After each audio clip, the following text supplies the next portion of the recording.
Personne ne devrait se retrouver démuni face à ses enfants. Et pourtant, nous avons tous des difficultés, souvent les mêmes d'ailleurs. Et quand on commence à se dévoiler, on se rend vite compte de l'ampleur que ça prend et du réconfort qui en ressort. Je suis Nadia, accompagnatrice parentale, thérapeute et double maman, et aussi la créatrice de ce podcast. J'ai à cœur de vous aider à retrouver des temps familiaux, de qualité et durables à travers mes ateliers de parents et mes séances de PNL. Ça résonne en vous ? Alors vous avez la possibilité de réserver un appel découverte via mon site et on discutera ensemble de comment on peut travailler. Bienvenue et bonne écoute.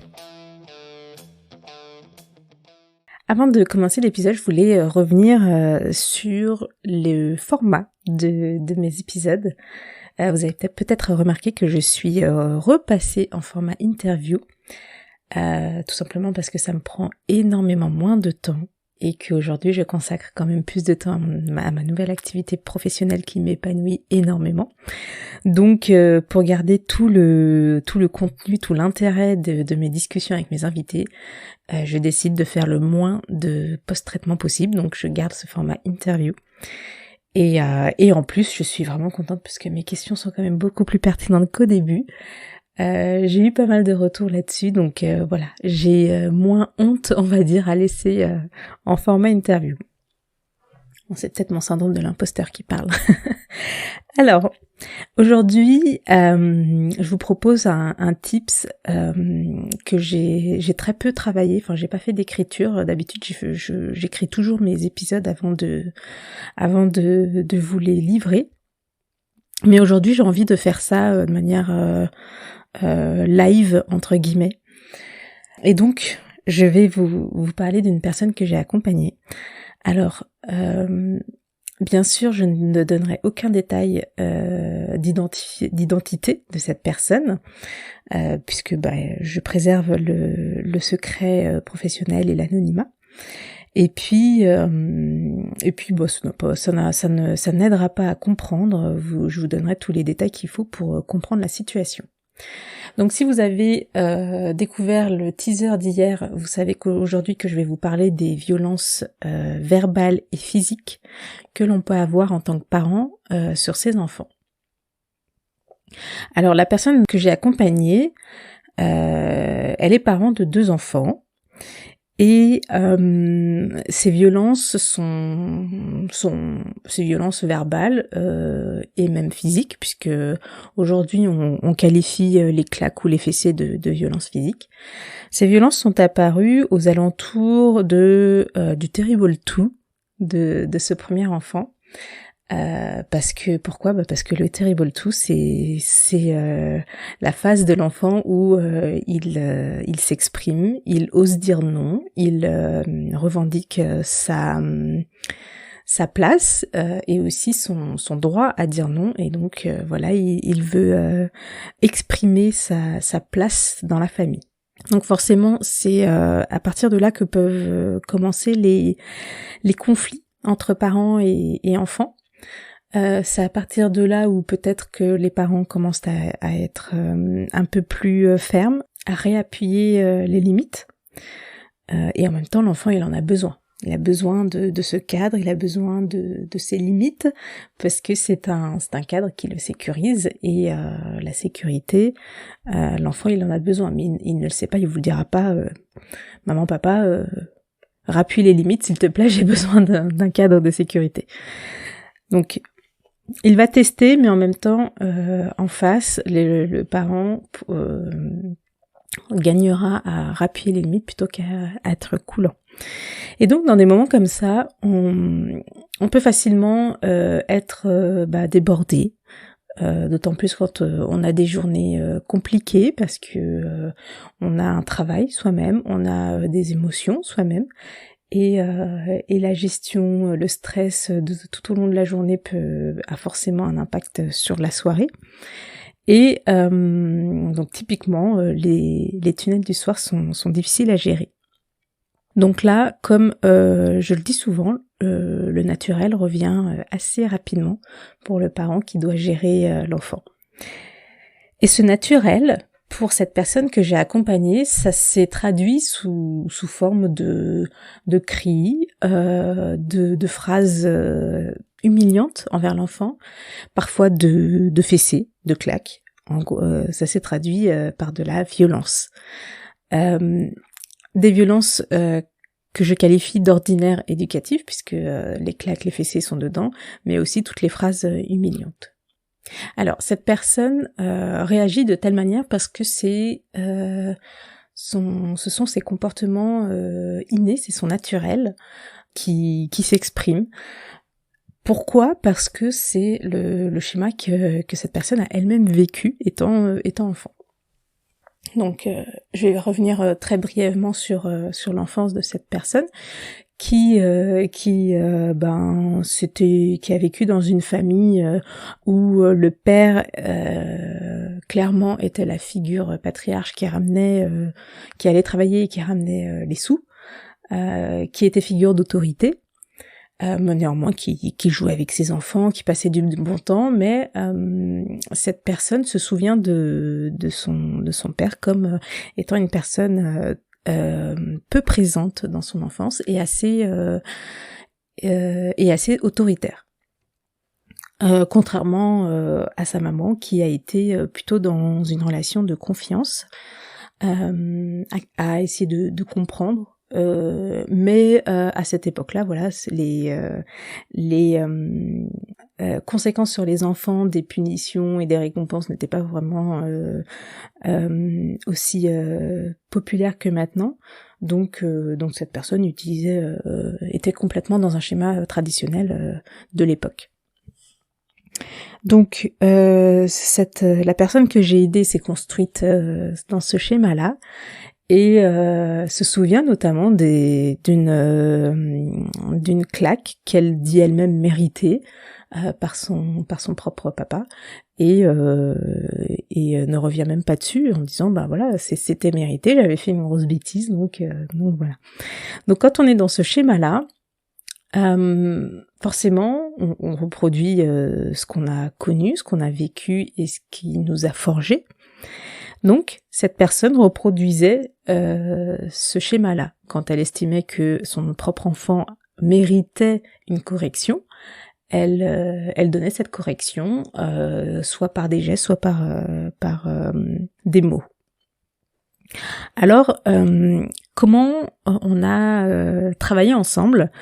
Je vous ai déjà dit dans l'épisode où je décris la PNL que on s'intéresse au comment et non au pourquoi. C'est-à-dire qu'on va s'intéresser on va prendre une situation typique où la personne va mettre une claque à son enfant. On va décortiquer les éléments et s'intéresser à quelle stratégie se mettre en place dans sa tête pour arriver à cette situation finale qui est la claque.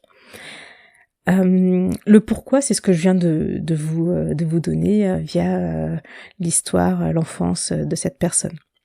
Pour certains parents, ça peut suffire à prendre conscience qu'ils reproduisent un schéma qui n'est pas forcément bon pour l'enfant, qu'ils reproduisent entre guillemets bêtement sans chercher à voir ailleurs.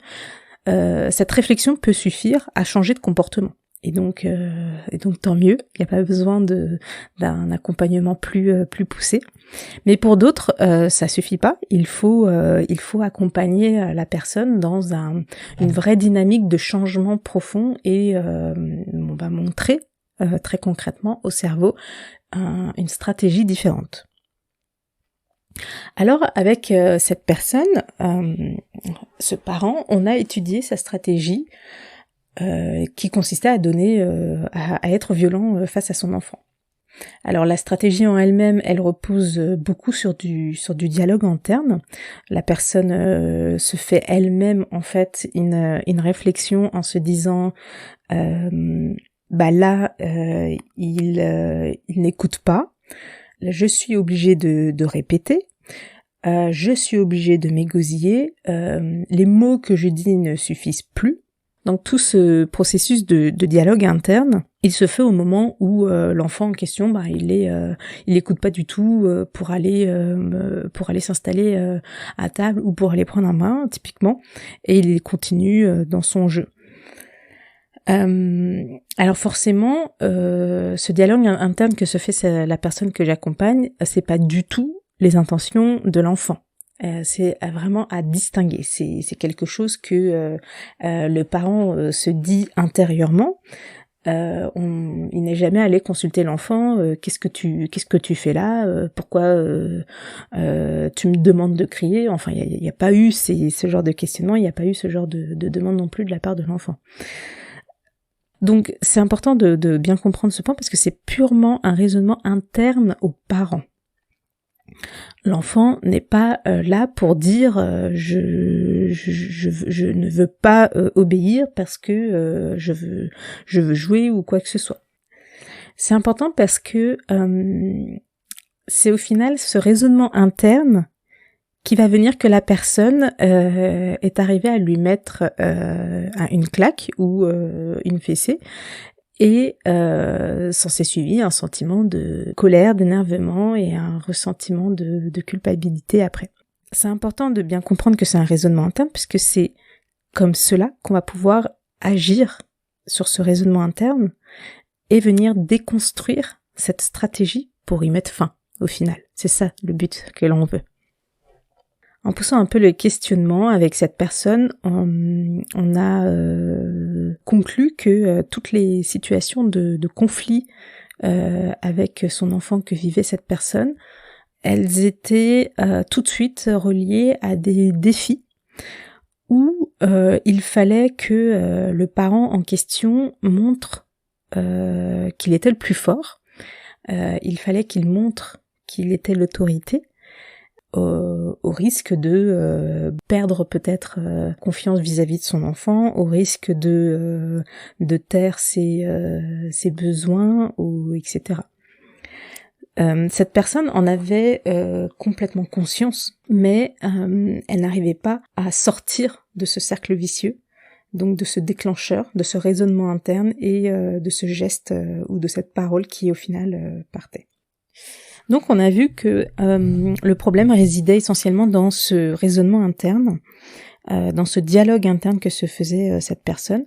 Et dans ce dialogue interne, il y a un certain nombre de croyances que j'ai énumérées au début, qui sont des croyances limitatives. Donc clairement, ce parent en question se disait « je suis obligé de m'égosiller ». Ça, c'est une croyance limitative, puisque personne n'est venu lui mettre le couteau sous la tempe pour dire en disant égosille-toi. Donc cette personne s'est mise toute seule dans cet état-là et pense fermement et y croit dur comme fer qu'elle était obligée de s'égosiller à ce moment-là. Deuxième croyance limitative, les mots ne suffisent plus. Au bout d'un moment, quand c'est vrai qu'un parent demande 1, 2, 3, 4, 5, 6, 10 fois, 20 fois les choses, oui, en tant qu'humain, on se dit au bout d'un moment, on se dit tous au bout d'un moment, les mots ne suffisent plus. C'est pour ça que je conseille très fortement aux parents de ne pas répéter, 1 ou 2 fois maximum. Mais au-dessus, vous vous faites du mal, vous ne vous respectez pas, donc vraiment sortez de ce schéma-là. Alors là, vous allez me dire, mais ok, mais on fait comment pour pour se faire entendre si on répète pas plusieurs fois? Alors, j'ai envie de comparer deux situations. Une situation où vous avez répété X fois et où l'enfant n'a pas obéi. Si vous aviez répété qu'1 ou 2 fois, l'enfant n'aurait pas obéi non plus. Mais vous serez préservé. C'est vraiment dans cette optique de préservation de l'adulte que ce conseil est utile, de vraiment éviter de répéter les ordres ou les invitations à l'action pour l'enfant, pas plus de 2 fois.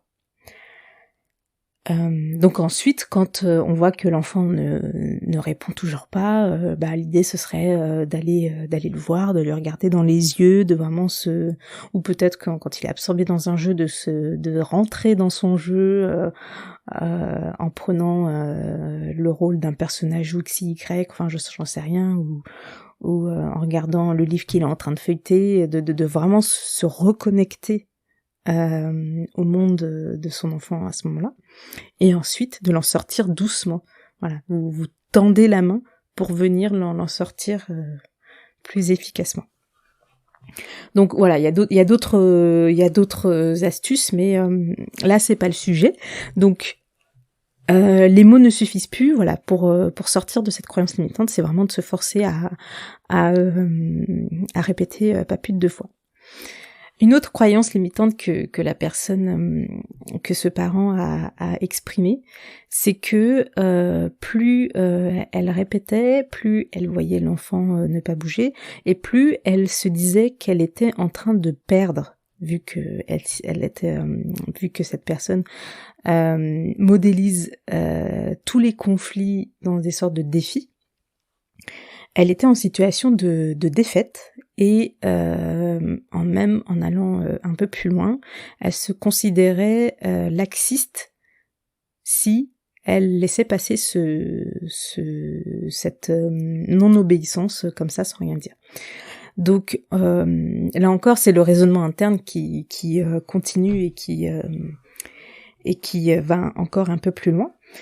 Mais voilà, il y a un rapport à la défaite et au laxisme qui est assez compliqué pour cette personne. Donc voilà pour les croyances limitantes. Le fait d'appuyer là-dessus et de mettre en avant ces croyances, ça a été à la fois une révélation et à la fois non, puisque cette personne, ce parent, était inconsciemment savait toutes ces croyances-là. Mais souvent le fait qu'elles soient exprimées par une autre personne, qu'elles soient identifiées et pointées du doigt, ça permet à la personne aidée de les prendre pour cible, de se dire ok, s'il y a quelque chose sur lequel travailler, c'est sur ces croyances limitantes-là, que je pensais que ce n'était pas un problème, mais aujourd'hui, on me montre par A plus D que c'est un problème, donc on peut travailler dessus. Cette personne a aussi un certain nombre de critères et de valeurs qui lui sont chers et qui là ont été transgressés. C'est aussi pour cela que ce parent a été repoussé dans ses retranchements et que voilà, la violence de sa part est sortie. Quand on a nos propres valeurs qui sont transgressées, en général, c'est souvent les faits ultimes qui peuvent nous mettre dans des grandes colères ou qui peuvent nous faire des choses qu'on regrette plus tard. En général, toute cette étude-là que je vous présente, ça s'appelle un réseau de Gordon. Et en fait, on part d'une situation très précise pour faire un état de lieu de tout ce qui se passe autour de cette situation. Donc, décrire la stratégie cérébrale qui se met en place, identifier les croyances, les critères, savoir exactement quel était l'objectif de la personne, quel était son état désiré, et quel était en fait l'état problématique. Ce réseau de Gordon, il est très puissant puisqu'il permet de faire un état des lieux, et ensuite, avec cet état des lieux, on vient travailler sur ce qui est vraiment le plus impactant. Et ici, on a vu que le raisonnement interne de la personne, avec les différentes croyances limitantes qui transgressent ces différents critères et valeurs, était vraiment, prenait une place centrale dans la stratégie cérébrale qui menait à la violence physique ou verbale. Donc, j'ai proposé à cette personne de travailler sur ce raisonnement interne. Et donc, j'ai proposé à cette personne de changer les comportements en proposant un protocole de PNL qui donne au cerveau un autre schéma neurolinguistique, un autre chemin pour accéder à un sentiment ou un état différent. Donc concrètement, le parent vient modéliser dans sa tête par une image ou une petite scène l'état dans lequel il se sent quand il se sent défié. Comme on a vu, toutes ces situations de conflit étaient des défis qu'il fallait qu'ils relèvent, qu'il fallait qu'ils reviennent vainqueurs, etc., etc. Donc toutes ces... En partant d'une situation en particulier, s'il faut, j'ai demandé à cette personne de modéliser cela avec une image ou une mini-scène qui représenterait très bien son état et la violence après qui en résulte. Donc la personne construit cette image dans sa tête et ensuite je lui demande de construire une image où c'est quelque chose qui l'agace un petit peu, mais sans plus. Donc je lui ai demandé de construire cette image-là, ou d'en faire une mini-scène, et j'ai amplifié cette image avec beaucoup de lumière, avec beaucoup de chaleur. Enfin, après ça dépend si la personne est plutôt visuelle ou kinesthésique ou auditive, mais voilà, d'essayer de rendre cette image-là plus attrayante que l'autre. Et ensuite, on a effectué le protocole de PNL qui consiste à venir remplacer cet état interne de profonde colère, de défiance et qui amène à la violence par l'autre état interne de agacement, de quelque chose de plus léger. Et donc là, avec cette personne, on a tout de suite constaté qu'il y avait un peu plus de légèreté dans ces situations-là. Souvent, la question qui m'est posée, c'est est-ce que sur le long terme, ce changement de comportement est efficace ?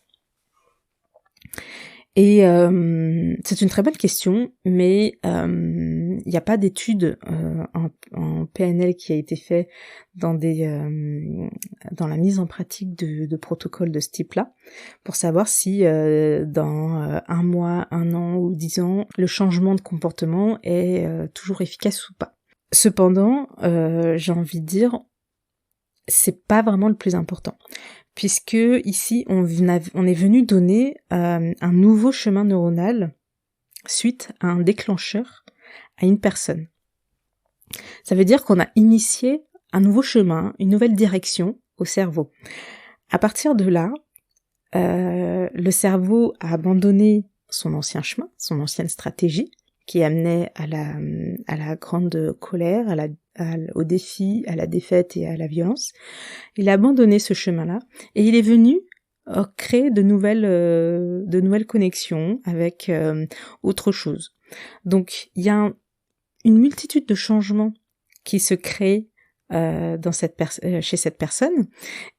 Donc des changements dont elle peut être consciente et d'autres changements dont elle est inconsciente, mais qui aura aussi un lien avec ce protocole. À partir de là, cette personne, elle choisit le comportement qu'elle veut avoir, elle choisit la direction qu'elle a envie de donner à sa barque. Voilà ce que je peux en dire sur ce protocole et ce changement opéré par cette personne. Bien sûr, dans les jours qui ont suivi, il y a eu une réelle amélioration des réactions de cette personne. Maintenant, il faut laisser aussi du temps au temps. Il faut reprendre la stratégie des petits pas et aussi se féliciter pour chaque marche gravie. Et donc cette personne aura besoin de temps pour que ce nouveau comportement se transforme en habitude bien ancrée et que ce comportement devienne son nouveau naturel. À travers ce cas particulier de cette personne qui a bien voulu que je partage le travail effectué ensemble, je voulais vous dire que rien n'est gravé dans le marbre, rien n'est définitif, rien n'est inscrit dans une fatalité. On peut changer vraiment tout comportement profondément ancré en nous, qui nous définit, si on en a envie. Et bien sûr, ça va être là la condition la plus importante, c'est d'en avoir envie, c'est de vouloir ce changement. Si on vous incite fortement à changer, à aller voir quelqu'un, ça va pas marcher. Donc il faut vraiment que ça vienne de vous. Et après, voilà, tout est possible. PNL offre d'innombrables protocoles pour des changements comportementaux, de la motivation, avoir accès à une ressource importante, etc., etc. Mais il n'y a pas que la PNL. Si vous êtes à l'aise avec d'autres formes, il y a aussi l'hypnose, il y a aussi le MDR, il y a plein de formes de thérapie et je suis sûre que vous en trouverez une qui vous conviendrait. Merci pour votre écoute. S'il vous a plu, n'hésitez pas à le partager à vos amis ou à vos proches. Et si vous avez besoin d'un accompagnement, vous pouvez me retrouver sur mon site internet que je mets dans les notes de l'épisode et réserver votre appel découverte. On pourra voir ensuite via cet appel comment on peut travailler ensemble et si on peut travailler ensemble. Quant au podcast, n'hésitez pas à vous abonner. Vous ne louperez aucun épisode. Vous pouvez aussi me mettre un commentaire sur Apple ou Spotify. Ça m'aide beaucoup à ressortir parmi plein de chouettes podcasts qui existent déjà. Et ça m'aide, ça me soutient, ça m'encourage à continuer, à vous donner plein de tips et à faire intervenir des invités que je juge pertinents. Vous pouvez aussi me suggérer des thèmes ou des invités. Je vous souhaite maintenant un très bon week-end, soirée, matinée ou journée, selon l'heure ou le moment où vous écoutez cet épisode. Et je vous dis à très vite.